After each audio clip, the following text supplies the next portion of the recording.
Hi guys! Today nga ay itatry ko na itong Yaguan Blackening Shampoo. Ayan, iyaano ko na siya, tatanggalin ko na yung balot niya. Secure siya guys kasi meron siyang ayun o, yung color white. Ayan, para hindi siya matapon. Yan, pag alis ko nga natalsik pa siya, o diba? Tapos ay i-apply lang natin siya doon sa ating buhok na may mga white hair. Ako ay dito sa may bandang unahan talaga, nagtatayuan yung mga buhok ko dyan na talagang mga puting-puti. Kala mo naman ay lola na talaga eh. Char. Ayan. So, ayan. Ibabad-babad ko lang yan guys ng mga 5 to 10 minutes. And then, spread natin. Kita naman natin kung saan yung may mga black hair natin eh. At saka, after 5 to 10 minutes ay pwede na tayong maligo dyan.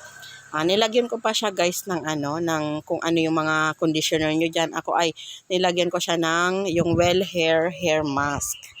So, ayan na nga, o, diba guys, kita nyo naman, pagka ganda-ganda na ng aking buhok, no more white hair na, o, diba, hindi na kailangan magbunot-bunot, ayan, o, diba, ang ganda-ganda, feeling young talaga ako dyan, o, char, ang link guys ay nasa comment section, meron Lazada, meron Shopee kung saan nyo bet o order, ayan, order na kayo dahil ito ay talaga namang effective and legit, o, diba guys, sharing is caring.